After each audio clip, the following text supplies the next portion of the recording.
एसाव याकूब से भेंट क्या कह रहे, ये सेंटेंस नहीं मजा आ रहा है, ये कैसे हो सकता है?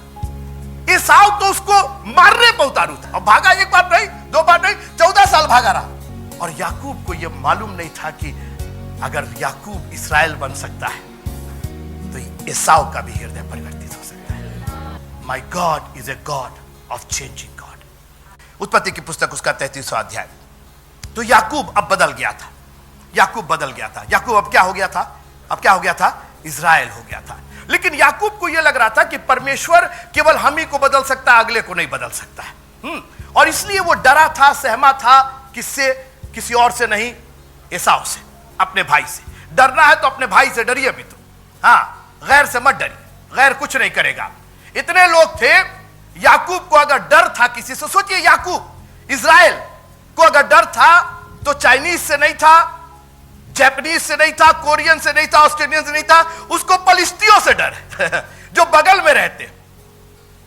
इस्राएल में दो जगह है, एक गाजा पट्टी और एक वेस्ट बैंक, और इन्हीं दोनों जगहों पर फलिस्ती लोग रहते हैं और सारा मामला इन्हीं के बीच में होता रहता है। कभी ये 4 लोग को मार देंगे, कभी वो 4 लोग को मार देंगे। यरूशलेम को लेकर के 3 धर्म वहीं पर मार किए हुए, उसी के अंदर।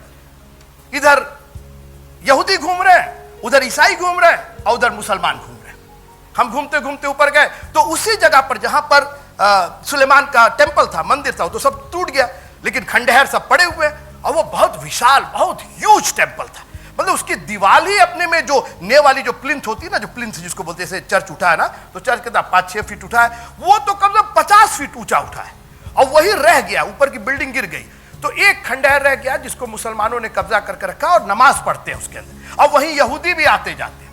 तो हम गए तो शक्ल सूरत से हम हिंदुस्तानी दिख रहे थे, तो एक मस्जिद में से निकल के आया, बोला यू फ्रॉम वेयर? तो हमने कहा इंडिया। तो बोला कि हाँ, आप अंदर जा सकता है, आप नमाज पढ़ सकता है। हमने कहा नहीं, हमारा पढ़ लिया नमाज, घबराओ नहीं। वो सोचा, हाँ, बोले कि वहां लोग गार्ड करते हैं कि कोई यहूदी ना जाने पाए उसके अंदर, फिर कोई टर्किश ना जाने पाए। वो पूरा एक बहुत भयानक जगह है। आप वहां जाइएगा तो आपको कांपने लगेगा कि बाप रे बाप। और ये बाइबल अगर आप समझ करके जाइएगा तो आप, दिमाग आपका गनगना जाएगा कि सब चीजें तो यहां हो रही, ये हवाई कोई बात नहीं है। और याकूब को अगर कोई प्रॉब्लम थी तो एसाव से प्रॉब्लम थी। आइए 25वां अध्याय, उत्पत्ति का 25वां अध्याय। कितनी बड़ी बात है ये, तो पॉलिटिशियंस को पढ़ना चाहिए। जो हमारे राजनीति के लोग हैं वो पढ़े, उनको समझ में आएगा।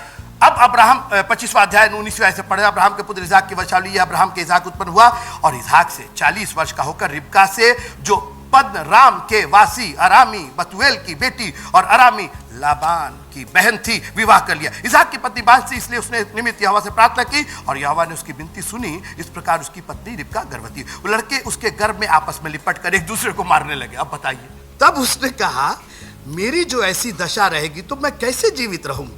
ठीक ही बात है, अभी तो ये सब पैदा नहीं हुए तो मार कर रहे हैं, ये पैदा हो जाएंगे तो क्या करेंगे सब। और वो यहोवा से यहोवा की इच्छा पूछने को गई। सबसे अच्छी बात यह है मित्रों, कभी आपके जीवन में ऐसी बात आए ना तो एक काम कीजिएगा, बजाय डॉक्टर साहब के पास जाके पर्ची लगाने के, ठीक है ना, वो डॉक्टर के पास चले जाइएगा, कहिएगा आपकी इच्छा क्या है प्रभु जी। कभी आपकी जिंदगी में इस तरीके का हो जहां आपको समझ में ना आए, आपके अपने ही लड़ रहे हैं, अपने ही बच्चे लड़ रहे हैं, और भी गर्भ में लड़ रहे हैं जहां आप कुछ कर ही नहीं सकते। क्या करिएगा? क्या चिल्लाइएगा? क्या मना कीजिए? अभी तो नाम ही नहीं रखा गया उनका। परमेश्वर से पूछने गई कि प्रभु इसका क्या हो और क्या रहा। कभी आपके जीवन में इस तरह की कोई घटना घटे तो बजाय दुनिया में इस तोता के पास जाइए, उस मैना के पास जाइए, अपने प्रभु के पास जाइए, अपने वचन में जाइए, कहिए प्रभु तेरी इच्छा क्या है। सुनिए, तो प्रभु ने इच्छा बताया। तब यहोवा ने उससे कहा तेरे गर्भ में 2 जातियां। ए दादा, ये देखिए, मतलब लुक एट द, मतलब उसका गंभीरता देखिए। अभी तो कंसीवमेंट है, अभी तो बिल्कुल पैदा तक नहीं हुए हैं और परमेश्वर कहां की बात कर रहे हैं, पता नहीं कितने हजारों साल पहले, आज की बात लिखी जा रही है। यहोवा ने उससे कहा तेरे गर्भ में 2 जातियां हैं और तेरी कोख से निकलते ही, सोचिए, मतलब there birth was not an ordinary birth. आप इसको मामूली मत समझिए, बहुत लंबी कहानी है। और इसको आपको समझिए, जब आप पेपर पढ़िएगा ना तो आपको बहुत मजा आएगा कि नहीं तो सब हम जान ही रहे हैं, तो सब हो ही रहा है। अच्छा, तेरी कोख से निकलते राज्य के लोग अलग अलग होंगे। अच्छा, अभी से राज्य भी बन गया, ठीक है। और एक राज्य के लोग दूसरे से अधिक सामर्थ्य होंगे। बाप रे बाप, अभी से ये तय हो गया कि इलेक्शन कौन जीतेगा। हाँ?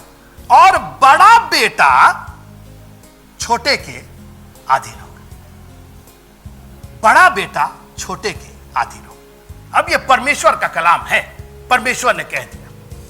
रिबका बोली, क्या क्या बोल रहे हैं भाई, अभी तो पैदा नहीं हुए तो जाति होगी, राज्य होगा, बड़ा छोटा ये वो क्या क्या। रिबका को उस वक्त कुछ समझ में आ रहा था, अरे माँ है वो तो बच्चों को जन्म देना मांग रही है, वो तो सोच रही है कि किसके लिए लाल कपड़ा सिलवाएं, किसके लिए पीला सिलवाएं, वो तो ये सब सोच रही है। अब परमेश्वर की योजना देखिए, that is what the plan of God for you and me.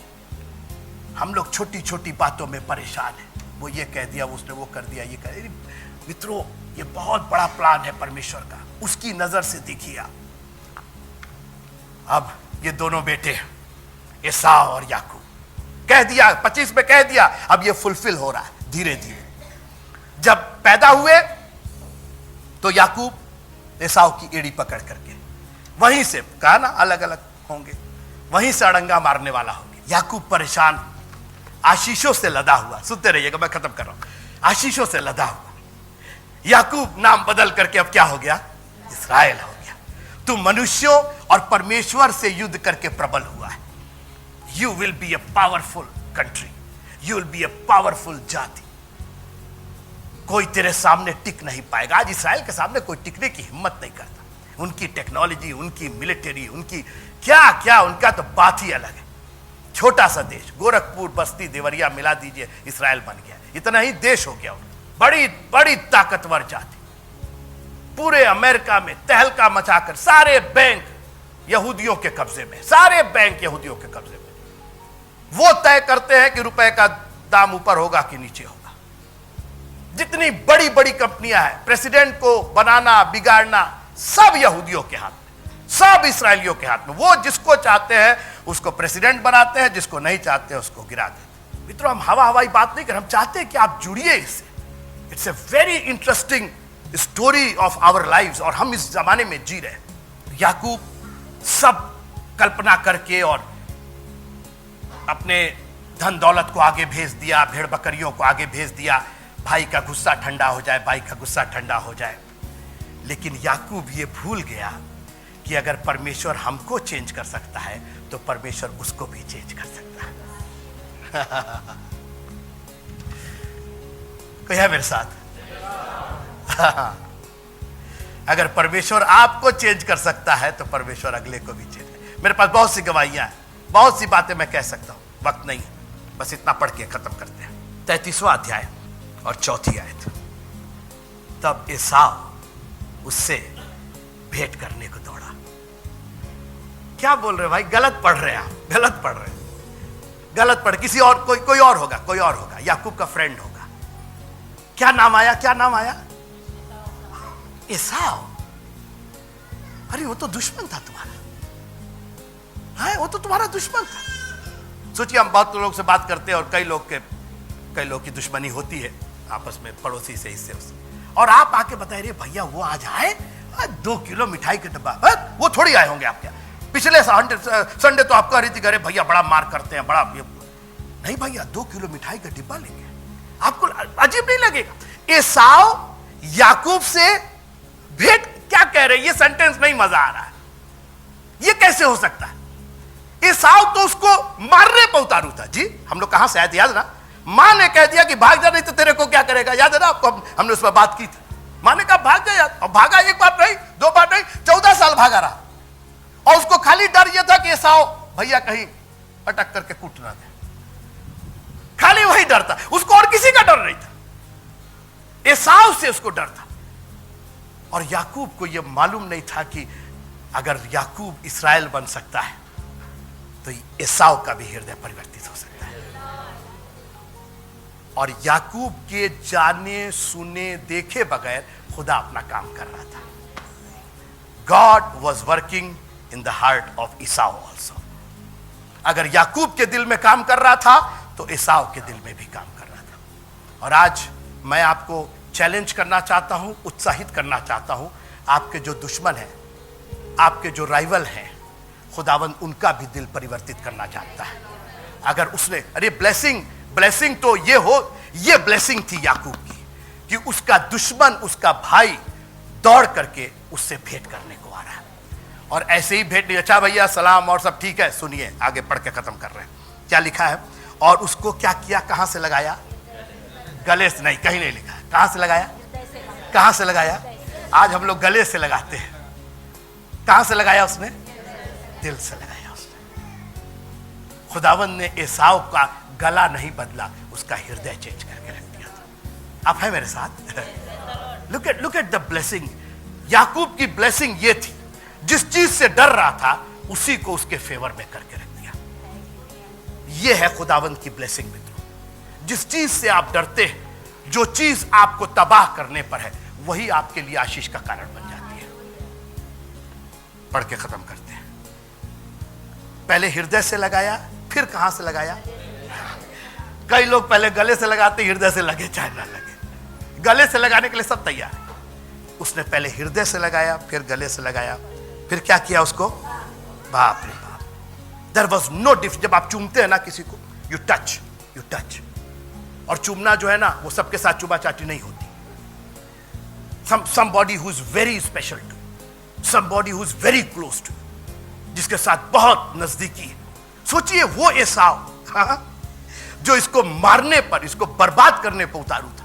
फिर वे दोनों, पिछले हफ्ते एक सज्जन हैं जो यहाँ एक मीटिंग का काम करते हैं, स्क्रिप्चर यूनियन ऑर्गेनाइजेशन के हैं।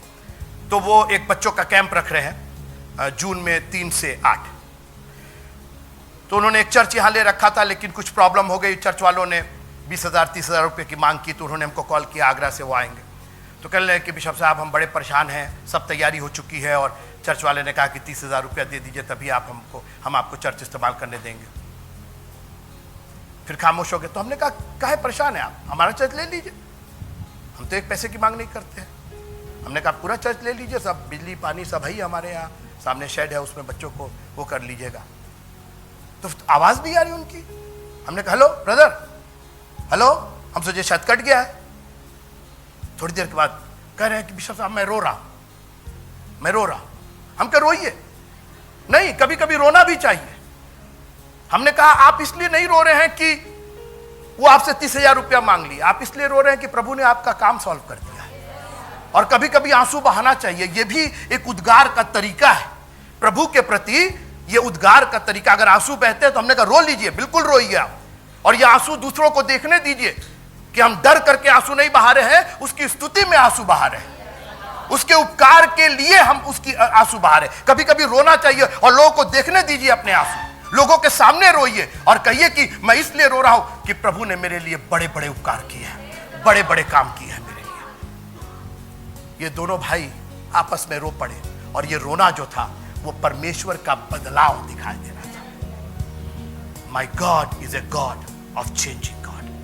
हमारा खुदावन बदलाव करता। अपनी आंखों को बंद कीजिएगा। खुदावन दिल से तेरे पास आए हैं, ये मंजूर करते हुए कि तू ही मेरा कफारा है, तू मेरा करार है, तू मेरी शांति है। खुदावन तूने ऐसी आशीष दी, जैसा तेरा वचन कहता है कि जब तू किसी से प्रसन्न होता है तो उसके दुश्मनों की भी दोस्ती करवा देता है।